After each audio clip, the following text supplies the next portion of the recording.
ustedes son unos fanáticos que solo creen en la Biblia, y por supuesto que solo creemos en la Biblia, pero también tenemos un conocimiento histórico, incluso científico, de algunos acontecimientos que la Biblia nos narra. Y podemos verlo e interpretarlo desde la fe. Entonces eso es importante también considerarlo siempre. Sí, de hecho, bueno, ahí toca puntos así como cuando Pablo hablaba en 1 Corintios capítulo 15, Sí. que daba como su perspectiva de Pablo, pues, de las apariciones de Jesucristo, Sí. y hablaba también de los testimonios de las mujeres del sepulcro vacío, ¿verdad? Del sepulcro abierto, ¿verdad? Sí. Entonces, él da como una perspectiva de que el sepulcro vacío, ¿verdad? En esos tres relatos que se nos dan en los evangelios, pueden hacer como parte del mito, pues, pero como lo dices tú, pues, o sea, no como mentira, sino como parte del relato, porque Pablo no lo nombra, pues, en 1 Corintios 15 como tal, pero bueno, aún así, pues en ese argumento que muchos ateos dicen que él no fue sepultado, sino que él fue tirado a una fosa, yo creo que eso tampoco negaría la resurrección de Cristo, pues, en tal caso. Pero eh, ahí tendríamos que profundizar en eso también, o sea, Así es. Y en podemos la después conversar un poquito más de eso cuando vayamos analizando el capítulo. eso. Bienvenido, Luis. Bienvenido. Te vienes integrando. Nos dice Gabriel en el chat, dice, debemos recordar que el libro tiene un método histórico crítico por parte de este autor. A veces aciertas, otras veces erra. Es falible, por lo tanto, revisemos todo a la luz de las escrituras, que es la única infalible.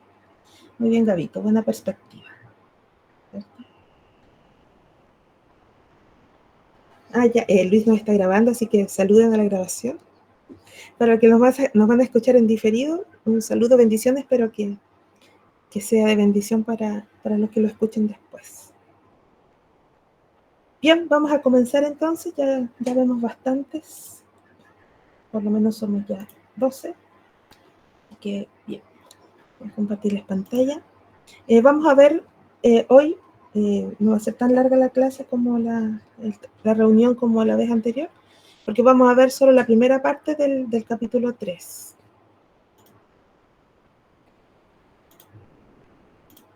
Así que me avisan si alguien llega y no está pidiendo entero y no lo veo, porque cuando tengo la pantalla completa no lo vi. Bien, aquí estamos. Capítulo 3, entonces, parte 1, que tiene por título La primera iglesia de Jerusalén. La iglesia de Jerusalén, ¿cierto?, fue una de las iglesias principales.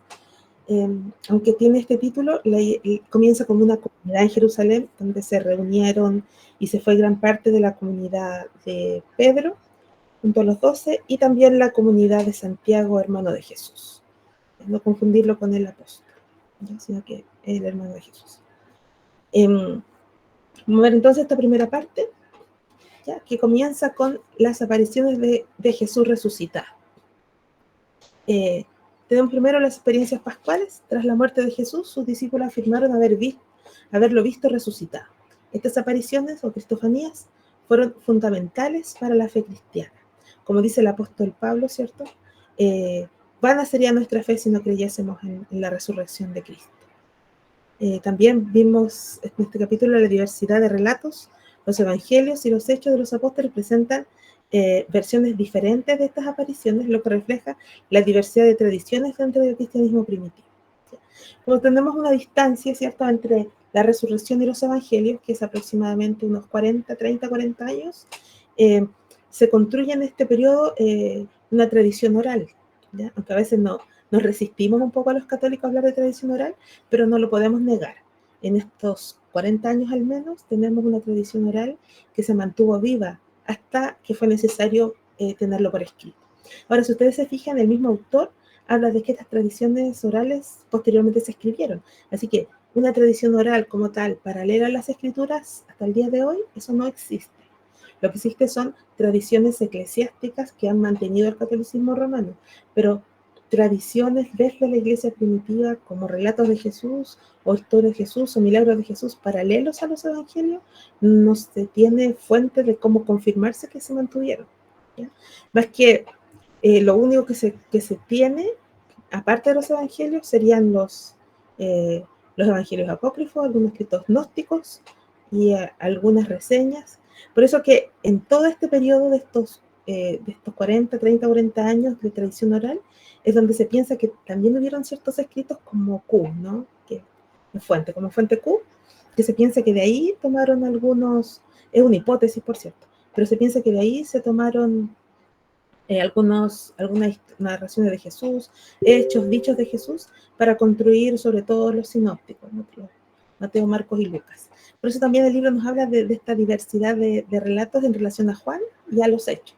Juan es un evangelio bastante distinto a los sinópticos y hecho nos cuenta también otras perspectivas de estas apariciones de Jesús. Pero la Biblia nos dice que Jesús se apareció en varias ocasiones y que incluso en una ocasión se le apareció a más de 500, ¿cierto? Y esto es lo que hablaba un poco el libro. ¿Alguien tiene algo que decir sobre este punto? Porque es como que hay varias cosas que tal vez como que hay como varias cosas que dice el libro que tal vez no coinciden tal cual como nosotros lo hemos creído. ¿Algún comentario?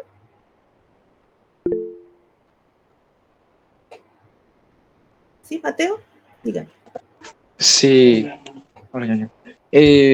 Más que nada con el comentario sobre la aparición de más que nada las apariciones de Jesucristo, el libro como que trata de darle su ámbito histórico, ¿no? Sin llegar digamos, a la parte mitológica que a veces se refiere el libro. Lo que sí he visto es que de repente tiene una imprecisión al momento de redactarlo, cómo funciona en las Sagradas Escrituras, ¿no? He visto también de que como que desmerita el ámbito histórico de las Escrituras, pero yo creo que ahí es un problema del ámbito de los textos, de no conocer a los evangelios como evangelios sinópticos, ¿no? Por ejemplo, en lo que pasa, lo que dijo el hermano anteriormente, sobre las mujeres que van al sepulcro abierto y primero dice que hay una mujer y luego aparecen dos en otro evangelio. Yo creo que es más que nada una imprecisión de no conocer el término de los evangelios sinópticos. No sé si es que estoy tan bien o mal con mi... Sí, no, además que no, estás bien. Lo que pasa es que, claro, no se hace tal vez siempre se tiende a ver como por separado y solamente unido en lo que concuerdan, pero no se hace, cuando se observa desde la crítica textual, no se observa como el complemento de los evangelios sinópticos, sino que se trata de ver solo en lo que se parecen y en lo que son diferentes solo se toman como escritos separados. Pero claro, nosotros desde la fe lo vemos más como complementarios, ¿no? Como que una perspectiva de un autor y otra perspectiva del otro. Pero sí es cierto que hay que considerar que también el testimonio de las mujeres no tenía mucho peso en el tiempo en que estamos, en el siglo I, porque la mujer no tenía esta igualdad frente al hombre. El testimonio del hombre era mucho más creíble que el de unas mujeres. Y también por eso puede pasar un poco lo que hablaba el autor. No sé si es más o menos eso lo que tú querías decir, Mateo. Sí, es prácticamente algo similar como lo que... Bueno, no, sí es lo mismo, perdón. ¿Alguien más tiene algún comentario de esta parte? Bien, seguimos. Ya, tenemos entonces las apariciones de Jesús, ¿cierto? Luego, la importancia de las mujeres, que era lo que recién estábamos conversando. Las mujeres, especialmente María Magdalena, fueron las primeras en testificar la resurrección, aunque ese testimonio fue inicialmente cuestionado. Fue cuestionado por los discípulos. ¿Recuerdan ustedes los discípulos que iban camino de Maús? Hasta ellos como que nos narra ahí la escritura de que tenían como ciertas dudas y dice, claro, ellas, las mujeres dijeron, pero como que ellos tenían la duda porque si no parecía como que estaban incrédulos, incluso en el momento que Jesús se les aparece. Es solamente cuando ellos mismos se dan cuenta que era Jesús, que como que toma peso este testimonio de su resurrección. Y especialmente María Magdalena, que no es la que lloraba, ¿cierto? Como el catolicismo tiende a enseñar que María Magdalena era la que estaba llorando ahí o que era prostituta. La Biblia nos dice eso, la Biblia nos dice que María Magdalena fue una mujer que tenía 7 espíritus inmundos a la que Jesús limpió.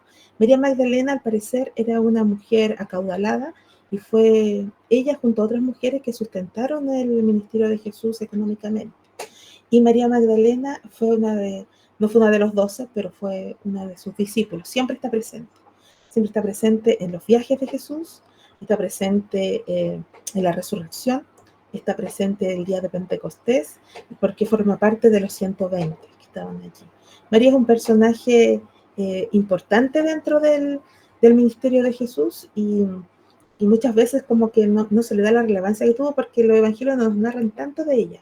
Sin embargo, es destacable que siempre la mencionen, porque las mujeres en general no se les usaba mucho hablar de su nombre, pero a ella sí generalmente es muy mencionada, lo mismo que Lidia, ¿cierto? En Filipenses Lidia, en Hechos también, Lidia fue un personaje también importante dentro del cristianismo, incluso como líder, pero más que nada como sostenedora de los ministerios. María Magdalena del de Jesús, Lidia del ministerio de Pablo.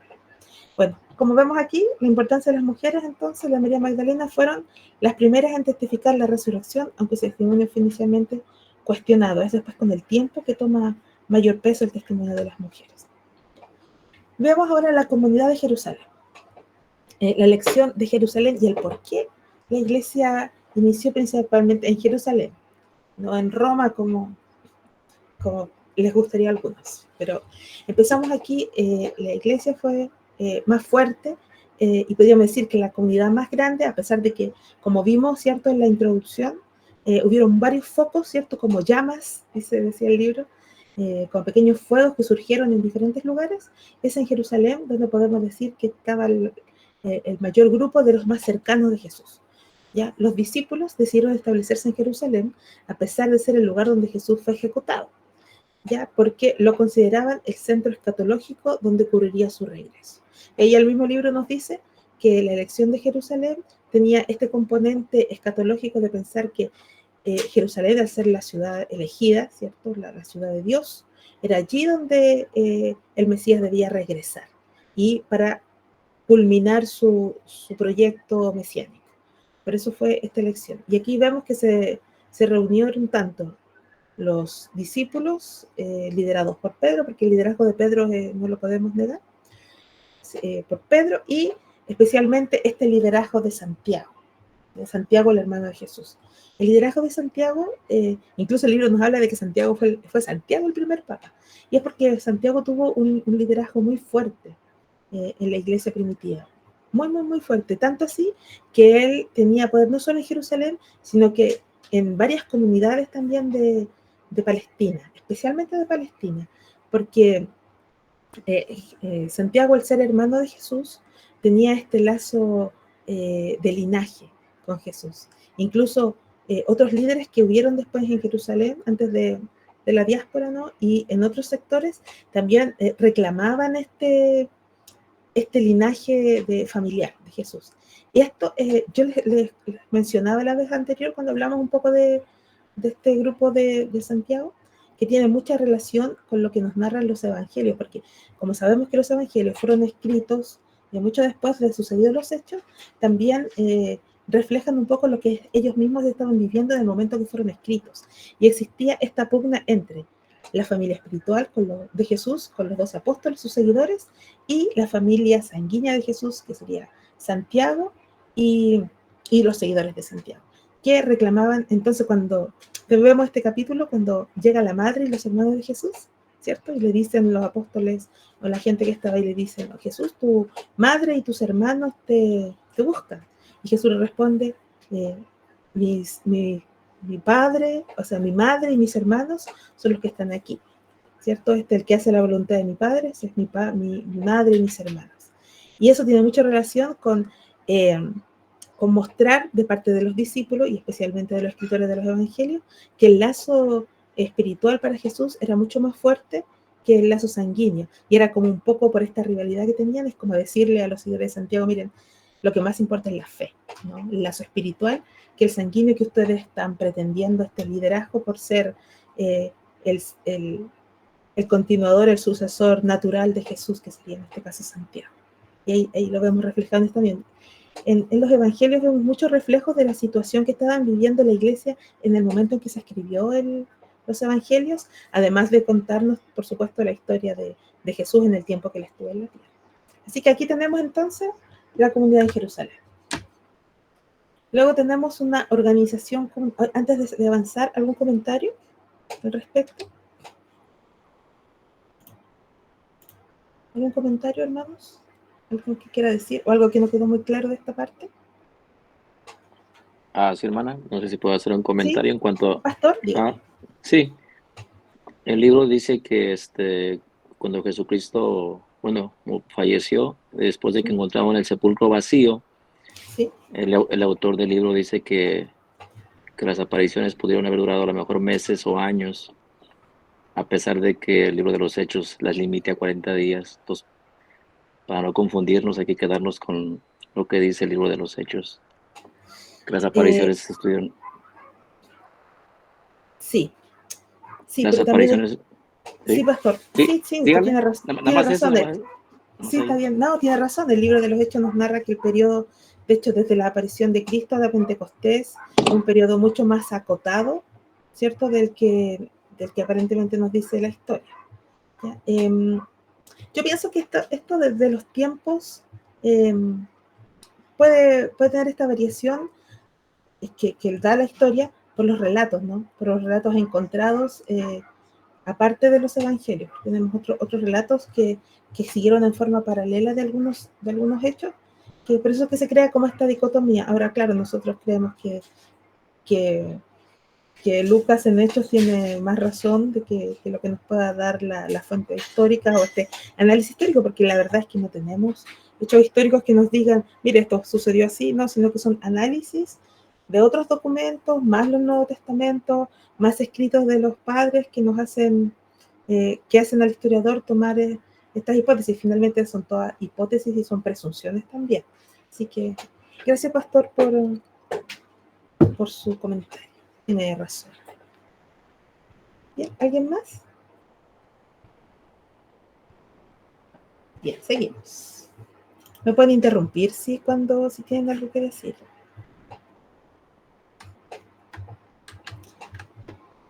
Bien. La organización comunitaria.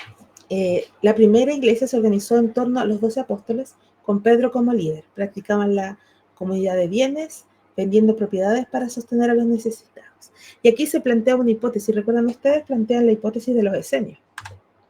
¿Ya? Aquí está, la influencia esenio. La estructura comunitaria y el énfasis en la pureza ritual sugiere una posible influencia de los esenios, que era un grupo judío ascético. La vez anterior, el libro nos habló un poco de los esenios, estuvimos conversando de eso. Los esenios, ¿cierto?, son una comunidad que surge alrededor del siglo II a.C. y se mantuvo fuerte, especialmente en el siglo I, por la invasión romana y por este desprecio hacia la comunidad del templo, hacia el sacerdocio principalmente, por esta corrupción que tuvo el templo de Jerusalén con Roma. Es que los esenios desprecian totalmente, ya lo estaban despreciando desde el segundo templo. Ya ellos se habían apartado, se fueron a las montañas, al desierto, en estas cuevas, y donde viven, pero ellos tenían este sistema similar al que vemos después en la iglesia primitiva, sobre todo las de los primeros años, la comunidad de Pedro, que es donde pasa este episodio donde el Espíritu Santo mata a uy, se me olvidaron los nombres, ¿cómo se llama? Cuando Ananías. murió Ananías y Zafira, sí, gracias, Ron. Ananías y Zafira. En este episodio, ¿cierto? Ahí vemos que esta comunidad estaba vendiendo sus bienes. Entonces, nos dice el autor, y que es interesante también lo que él nos dice, de que esta comunidad hizo eso para trasladarse todos, porque recuerden que la mayoría de los seguidores de Jesús eran de Galilea, la mayoría. Entonces, venden sus bienes seguramente para poder realizar este viaje y estar ahí en Jerusalén. Y en ese sentido tienen un parecido con los esenios. Tienen una vida comunitaria donde todo lo compartían, tenían todo en común. Ahora, yo personalmente tengo un rechazo a esta hipótesis de la influencia esenia, porque me parece que el, el Mesías como rey de justicia, el maestro de justicia de los esenios, es muy diferente a Jesús que nos presentan las escrituras y al Jesús de la iglesia primitiva. Puede ser que tal vez tuviesen una influencia, pero por lo que yo he leído y estudiado, no es una hipótesis muy aceptada, esta influencia esenia, porque los esenios eran una comunidad muy apartada, aunque dice el libro de que existieron comunidades que estuvieron como en la periferia de Jerusalén, tal vez tuvieron, pero Jesús nunca tuvo la única cercanía con un probable esenio fue con Juan el Bautista, que Juan el Bautista sí tenía esta influencia esenia, pero Jesús nunca tuvo ni él ni sus seguidores tuvieron esta cercanía con los esenios, porque Jesús de hecho respaldaba a los fariseos y, y muchos de los seguidores de Jesús también seguían esta línea como fariseo. El único que era Pedro, sí era un poco más distinto, no era de la línea farisea porque él era un poco más celote, ¿no? Pero a mí me creó un poco de conflicto esta postura que toma el autor, y estuve revisando y claro, no es tan aceptada, pero podemos considerarla igual como una referencia. Si lo volvemos a leer por ahí, sabemos que se piensa que existe esta hipótesis de esta influencia de los esenios dentro de los inicios de la iglesia primitiva. ¿Ya? Se habla mucho del énfasis de la pureza ritual, sugiere esta posible influencia de los esenios, un grupo que era este grupo judío ascético. También nos hablaba el autor por estos rituales de bautismo que tenían también los esenios de purificación, pero el judaísmo en general tiene esta tradición de los bautismos de purificación. ¿Recuerdan ustedes cuando Eliseo manda bañarse a Amán en las aguas? Ese también era como un tipo de ritual 7 veces, pero también era un tipo de ritual de purificación que también mantenían los judíos distintamente. Ahora, el de los esenios era un poco distinto al de Juan el Bautista, porque el de Juan el Bautista no era solo de purificación del cuerpo, sino que era de arrepentimiento, mucho más similar al cristiano. ¿Ya? Pero vamos a tomar esta referencia para tenerlos ahí en nuestro conocimiento. ¿Ya? Vida litúrgica y enseñanza. Culto en el templo. Los primeros cristianos participaban en las oraciones del templo, aunque gradualmente desarrollaron sus propias prácticas litúrgicas. A mí esto me parece como interesante para revisar y relacionarlo un poco con este movimiento judío mesiánico que tenemos hoy en día, porque ellos apelan mucho a que la iglesia primitiva, que era judía, que el judaísmo el que hay que seguir, y se centra mucho en algunos pasajes de la Biblia, del Nuevo Testamento especialmente, donde dice que los cristianos se reunían, todavía siguen yendo al templo, y muchos se reunían en la sinagoga. ¿Por qué sucede esto? Porque el cristianismo no estaba totalmente dividido del judaísmo aún, dentro de los primeros años del cristianismo. Sí, ellos seguían siendo judíos. Recordemos que la mayoría de los convertidos eran judíos, tanto judíos de Palestina como los judíos de la diáspora, que eran principalmente de Alejandría y algunos de Samaria. Entonces, por esto suceden estas cosas, por eso siguen muchos aún respetando el Sabbat, siguen aún haciendo algunas ofrendas, como celebrando las fiestas judías, siguiendo este tipo, pero eso no significa que los cristianos posteriores siguieron haciéndolo, especialmente los cristianos más helenizados y los gentiles que llegaron mucho después al cristianismo, incluso nosotros. Ya no tenemos estas prácticas porque nosotros no somos étnicamente judíos, pero como el cristianismo aquí está recién separándose del judaísmo, aún mantiene estas prácticas de la oración en el templo, de visitar las sinagogas, de ir a leerlo y algunas prácticas litúrgicas propias del judaísmo. ¿Alguien quiere hacer un comentario de esto? Yo creo que ya está que hablar aquí, pero no sé si ustedes tienen algún comentario. Hola Adolfo, bienvenido.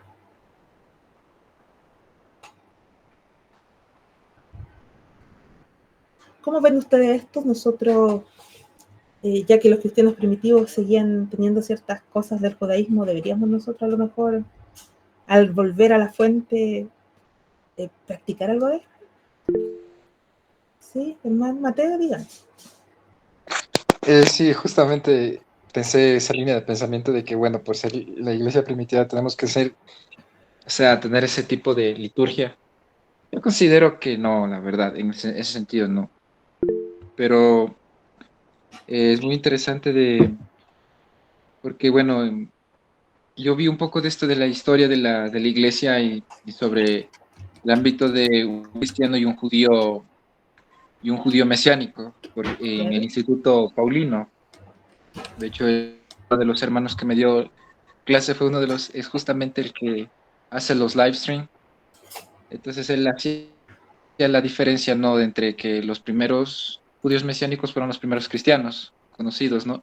Y que bueno, el cristiano practicante como tal se refiere ya a su liturgia, se refiere ya más que nada en lo que en el libro de los Hechos le define un poco más, que nos abstengamos de la idolatría y de todo hábito inmoral, porque ahí podemos tranquilamente, visto de que se puede llegar a confundir de que, bueno, por el hecho de llegar a ser la iglesia primitiva, ¿por qué no guardamos algunos ritos que de repente los hermanos judíos mesiánicos lo guardaban, pero no por el ámbito, digamos, eh, De más que nada creencia como el cristiana. ámbito exacto, de ser cristianos, sino que ellos lo guardaban más que nada por el ámbito tradicional que ellos lo tenían.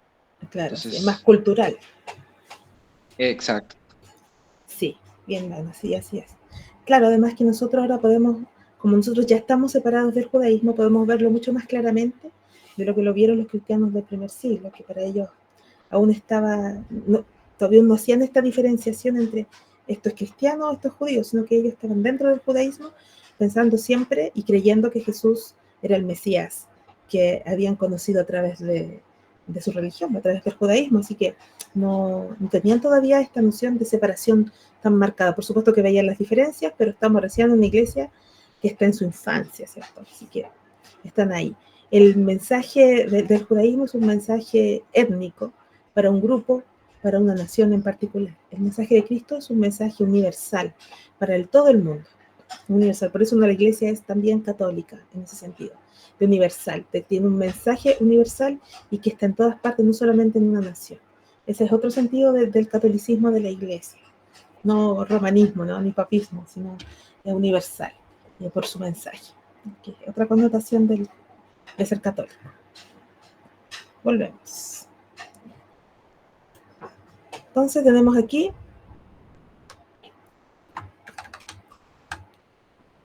la organización comunitaria, la influencia escénica, las liturgias. También ellos tenían las comidas comunitarias, las comidas en común, especialmente la Eucaristía, ¿cierto? O la cena del Señor. Eucaristía, significación de gracia solamente, así que no lo relacionemos tanto con el catolicismo romano. Así que primero comenzaron las comidas, porque como ya eran ellos una comunidad de fe, y además que tenían todo en común, vivían juntos, tenían estas comidas en común que se utilizaban también para compartir como cristianos en un sentido físico y espiritual también. Pero tenían momentos especiales de comida especial, que es como la que nos habla el apóstol Pablo, ¿cierto? Dice el que tome indignamente la cena del Señor, que paulatinamente se fue convirtiendo en lo que hoy conocemos como la cena del Señor, como esta conmemoración que hizo el mismo Cristo, ¿cierto? En la última cena. Y estos eran centrales en la vida de la comunidad. Recordemos que la iglesia primitiva se basa principalmente en tres cosas. Partimiento del pan, que sería la Eucaristía, oración y palabra. Eso eran las tres cosas fundamentales de la iglesia. Nosotros ahora tenemos muchas más, incluso la iglesia católica tiene todos su montón de sacramentos, pero la iglesia primitiva solo tiene estos tres. Y en la conversión, el bautismo. ¿Ya? Serían como las cosas que estaban siempre presentes dentro de la vida de comunidad de la iglesia. ¿Ya? La enseñanza de la iglesia, los apóstoles enseñaban sobre la resurrección de Jesús y su cumplimiento de las profecías del Antiguo Testamento. Aquí habla un poco el autor acerca de cómo se tomaba las escrituras. Y estuvimos conversando un poco con Israel de eso. Y hablaba el autor da a entender como si los apóstoles o la iglesia no tomara todas las escrituras para enseñar o no las tomara todas como inspiradas. ¿Ya? No es así, porque recordemos que ellos ya como judíos tenían las escrituras, especialmente la Torá, ¿cierto? Como vimos, los diferentes grupos lo que aceptaban como inspirado o como autoritativo, pero la iglesia ya tenía el Antiguo Testamento como autoritativo, aunque hay variaciones en las comunidades, ¿ya? Y esto tenemos que reconocerlo, no hay unos libros fijos, aunque yo sé que algunos apologistas evangélicos los ven y dicen, no, la iglesia ya tenía los mismos 39, la verdad es que no es así, porque también es un reconocimiento paulatino, porque hay comunidades que sí usaban lo que los católicos hablan de deuterocanónicos, aunque no todos, algunos tenían, por ejemplo, sabiduría, otras comunidades usaban. Ahora, que lo reconocieran como autoritativo, eso es otra cosa, ¿ya? No todas las comunidades reconocían los mismos libros autoritativos, porque el reconocimiento del canon bíblico fue un proceso. Pero sí habían comunidades que tenían escritos, sobre todo los de Alejandría, tenían muchos más escritos que consideraban útiles, no necesariamente autoritativos, sino que fueron reconociendo en griego. Y estos son principalmente muchos apócrifos de deuterocanónicos, muchos. No solamente los 7 que tiene la Biblia católica, sino que más, ¿ya? Pero la iglesia cristiana llegó a un consenso de cuáles reconocía más, y es lo que habla un poco después Jerónimo cuando construye, ¿cierto?, la Vulgata, que es la que siguió después también del protestantismo, especialmente Martín Lutero, que es lo que se le llama la veritas hebraica, que es como la verdad hebrea, es decir, seguir la línea farisea de las escrituras, que es el Nuevo Testamento, el Antiguo Testamento que tenemos nosotros, ¿ya? Tenemos este reconocimiento paulatino, y en el caso de los apóstoles, ellos lo que enseñaban eran más que nada esta interpretación cristológica o en clave Cristo de las escrituras. Por lo tanto, lo que más se usaba era, por supuesto, Isaías, las mismas lecturas que leyó Cristo, Isaías, los salmos, tenían como el reconocimiento mesiánico, no porque no reconocieran la autoridad del resto de las escrituras del Antiguo Testamento, sino porque principalmente se enfocaban en esta interpretación o en esta lectura mesiánica del Antiguo Testamento, siempre en clave Cristo, como lo ven ustedes en todo el Nuevo Testamento. Siempre los evangelistas están interpretando el Antiguo Testamento, viendo la sombra de Cristo y revelándola en el Nuevo Testamento. Así es como el Espíritu Santo los guió, ¿cierto?, esta revelación. ¿Comentario de esto? Sí, Andrés, dígame. Que iba a decir que también vemos que, por ejemplo, algo que estaba viendo ahorita es un youtuber llamado Lucas Manín, que él comentaba que también Pablo daba comentarios de ciertos filósofos, ¿no? Sí. Y también creo que en una parte se habla del libro de Enoc en el Nuevo Testamento, de un... Judas. Exacto. Entonces sí hay ciertas cosas que pudieron influir, pues, externas que se pueden ver en la escritura, pero eso, pues, que como le digo, pues, no, simplemente aporte que hay cosas externas que pudieron haber también influido dentro de la misma escritura, pues. Claro. Claro, además la misma cultura, nosotros vemos. Claro, me encanta cómo escribe Lucas Magnin entre paréntesis. Pero sí, tiene razón en relación a los poetas y filósofos griegos que menciona Pablo. Claro, y no es porque Pablo los tomara como inspirados, ¿no? Sino que él usa estos dichos y estos refranes de estos filósofos para, los transforma, los reinterpreta para dar una verdad bíblica.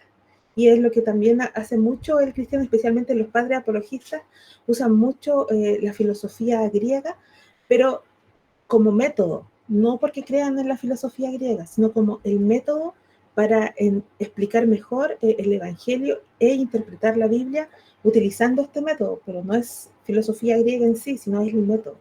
Lo mismo, en Judas pasa algo curioso, porque muchos dicen de que, muchos apelan a que está citando Enoch, etcétera, pero es posible que no esté citando Enoch, sino que esté citando la tradición que transmite Enoch, estas creencias como judías que se tienen, que se transmitían oralmente, y que también le esté replicando Judas, esto del cuerpo de Moisés, ¿cierto? De los espíritus encarcelados, es posible que también sea producto de una tradición. Bien, avanzando ya para ir terminando.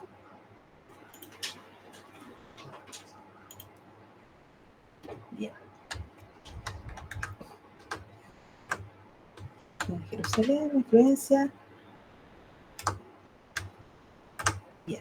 Expansión y conflicto. Crecimiento de la comunidad. La Iglesia de Jerusalén atrajo judíos de diversas regiones, incluyendo a los helenistas, los judíos de habla griega. Ya, tensiones internas, surgieron conflictos entre los helenistas y los judeocristianos, especialmente sobre la distribución de los recursos a las viudas.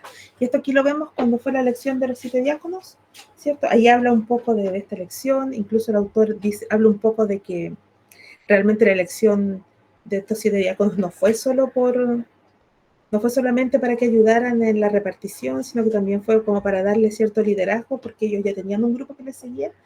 Y pareciera que de hecho sí nos indica un poco eso, porque al parecer Esteban especialmente era como muy admirado por su comunidad, y es como que ellos tenían ya sus seguidores, ¿no? Sus discípulos ahí, que estaban ahí presentes, sobre todo en su martirio. Así que desde ahí el autor y otros historiadores hacen esta hipótesis o este planteamiento de que los 7 diáconos fueron elegidos no solamente para que ayudaran, sino también como un tipo de maestros también. Es un poco especulativo, pero tiene cierto sustento. Aquí tenemos la elección de los 7, lo que hablábamos recién. Para resolver esas tensiones, se eligió a 7 diáconos helenistas, entre ellos Esteban, para administrar los bienes comunitarios. Bueno, ahí tenemos el martirio de Esteban, el discurso de Esteban. Esteban criticó duramente el templo y las autoridades judías, lo que provocó su arresto y juicio. Martirio fue lapidado, convirtiéndose en el primer mártir cristiano. Su muerte marcó el inicio de una persecución contra los helenistas que se dispersaron por todas regiones. Esto es muy cierto porque esta persecución, que ustedes vieron que el mismo Pablo fue perseguidor, ¿cierto? Fue más hacia los convertidos helénicos, o sea, a los gentiles. Mucho más que a los que estaban ahí mismo, porque consideraban a los judíos consideraban a otros judíos su prójimo, no hacia los helénicos, ellos no eran su prójimo. En ese sentido, no los persiguieron porque eran sus hermanos. Tenían más tolerancia con ellos, participaban de las fiestas con ellos, del templo, pero con los que fueron totalmente intolerantes fue con los convertidos gentiles. Conclusión, este segmento del libro describe cómo la primera iglesia de Jerusalén se organizó y creció, enfrentando tensiones internas y externas. La comunidad, influenciada por el judaísmo y las expectativas escatológicas, sentó las bases para la expansión del cristianismo, a pesar de los conflictos y persecuciones. Estos cristianos helenizados que fueron perseguidos fueron principalmente los que expandieron más el cristianismo porque huyeron de Jerusalén especialmente.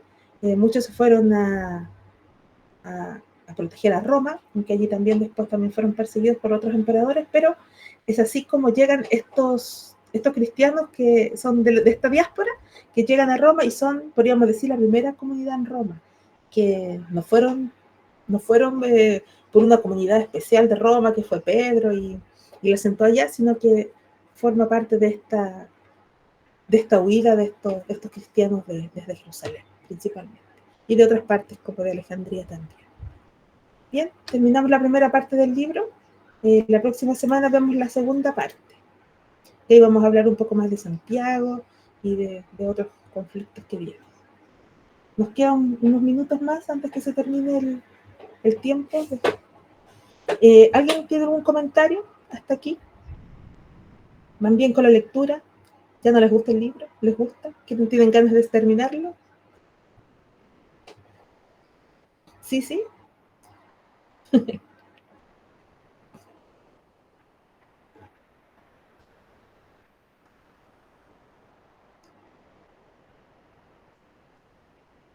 ¿Ya? No, pero él tiene buena información también.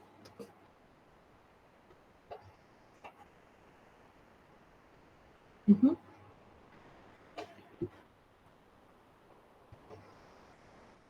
Sí, sí, sí, sí.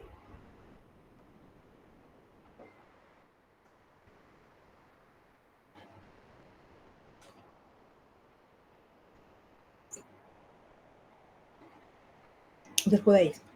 Así es.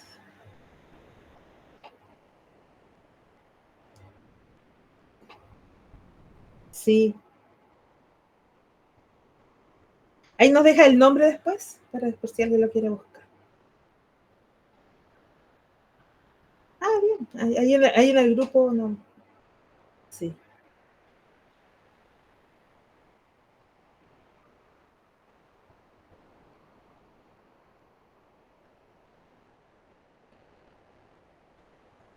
¿De Justo González? ¿Ya?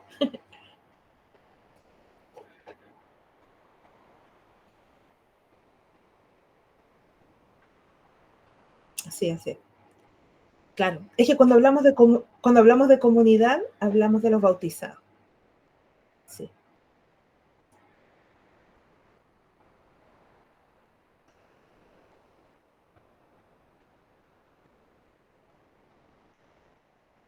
Que se los daba a todos pensando que se los daban a todos.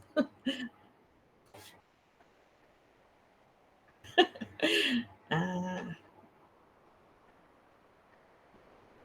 qué curioso. Yo, bueno, yo he estado principalmente en la iglesia bautista, ¿no? Pero nunca había escuchado antes de esto que se les daba a todos, incluso a los no bautizados, a todas las personas que estuvieran en ese culto.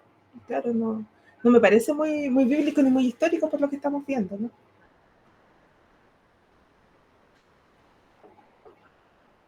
Ah.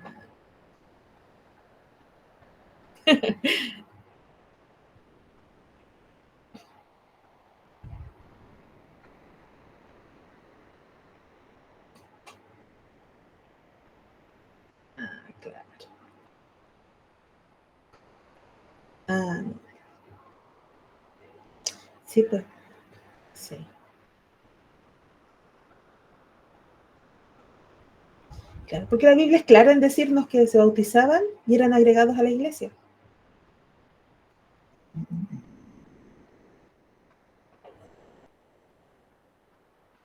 No, aún no. Vamos a hablarlo en la segunda parte, ahí vamos a hablar un poquito más de eso.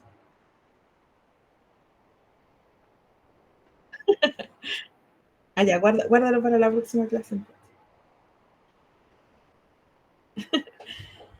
Bien, hermanos, aquí vamos entonces, en este proceso de lectura, ya estamos con el primer mártir, que es un hito importante en la iglesia, y aquí quedamos hasta la próxima semana. Señor les bendiga. Cualquier cosa, si le quedan aún dudas, más preguntas en el grupo, pueden seguir escribiendo preguntas, y ahí las vamos respondiendo. ¿Sí, Mateo?